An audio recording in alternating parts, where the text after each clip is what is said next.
کے لیے صوفیہ بنت اعظم کو دعوت دیتا ہوں کہ وہ تشریف لا کر وقت کی اہمیت کے عنوان پر اپنی تقریر پیش فرمائیں۔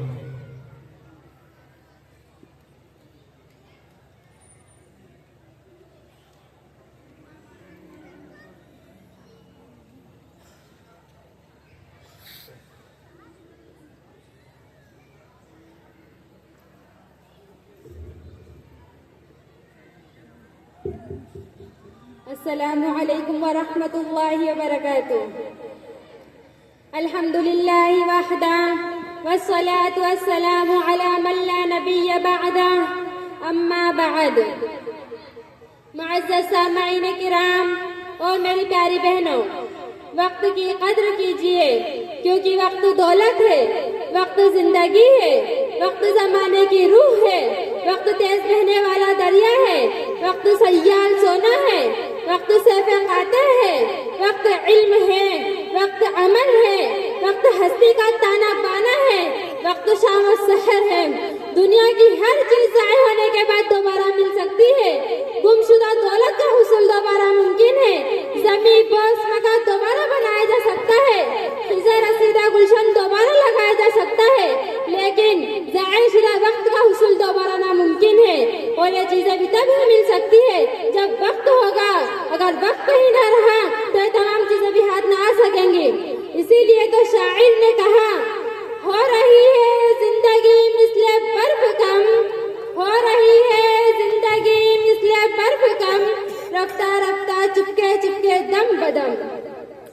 وقت کڑکڑاتی دھوپ میں رکھی ہوئی برف کی سیل ہے، جس سے آپ نے فائدہ اٹھا لیا تو کبھی ہے، ورنہ وہ تو پگھل ہی جائے گی۔ وقت وہ خشک لکڑی ہے جسے آگ دکھائی جا چکی ہو، اگر آپ اس کی حرارت کو کام میں لے آئے تو بہت اچھا، ورنہ وہ تو جل ہی جائے گی۔ وقت دریا کا بہتا ہوا پانی ہے، اگر آپ نے اس کی موجوں سے توانائی حاصل کر لی تو بہت بہتر، ورنہ وہ تو بہہ ہی جائے گا۔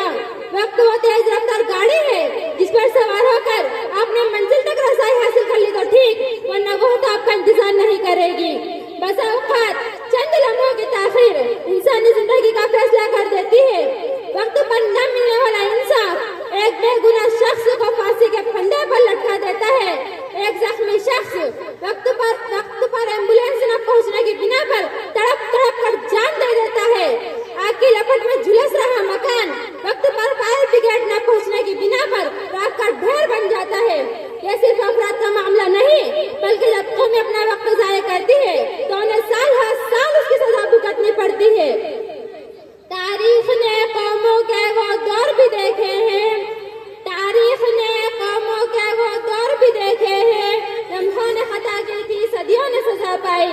جو قومیں وقت کا صحیح استعمال کرنا جانتی ہے وہ صحراؤں کو گلشن میں تبدیل کر سکتی ہے، وہ ویرانوں کو آبادیوں میں بدل سکتی ہے، وہ دریاؤں کو رخ بدلنے پر مجبور کر سکتی ہے، وہ ستاروں پر کمندیں ڈال سکتی ہے، وہ فضاؤں پر قبضہ جما سکتی ہے، وہ پہاڑوں کے جگر پاش کر سکتی ہے، وہ زمانے کی ذمہ میں قیادت سنبھال سکتی ہے۔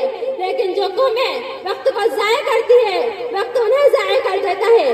ایسی قومیں غلامی کی زندگی بسر کرنے پر مجبور ہو جاتی ہے، وہ دین دنیا دونوں اعتبار سے خسارے میں رہتی ہے۔ لیکن افسوس کی ہمیں اس کا کوئی افسوس نہیں، ہم اپنی غفلت اور بیکاریوں کو ہمیشہ کل کا سہارا دیتے رہے، لیکن اس کل کو آج بننا نصیب نہیں ہوتا۔ ہر گنہگار اور نشہ کا عادی یہی کہتا ہے کہ میں یہ گناہ اور نشہ کل چھوڑ دوں گا، لیکن ایسا کبھی نہیں ہوتا۔ اسلام اپنے پیروکاروں کو آج کا کام آج ہی کرنے کا عادی بنانا چاہتا ہے، اور آج کو کل پر ڈالنا اسے گوارا نہیں۔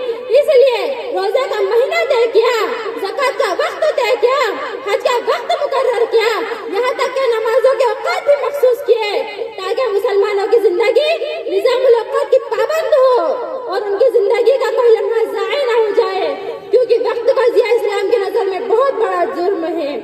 خود رب کریم نے قرآن کریم میں وقت اور زمانے کی قسم اٹھا کر اسے حرمت بخشی اور بار بار ان لوگوں کی مذمت بیان کی جو اپنی زندگی کسی مفید کام میں نہیں لگاتے بلکہ انہیں لہویات اور فضولیات میں ضائع کرتے ہیں۔ ہمارے اسلاف نے وقت کے صحیح استعمال سے علوم و فنون کے جو روشن مینار تعمیر کیے تھے وہ ہم نے اپنی غفلت اور کاہلی سے زمین بوس کر دیے ہیں۔ چنانچہ آج ہم اور شعبے میں پیچھے ہیں، اخلاق میں ہم پیچھے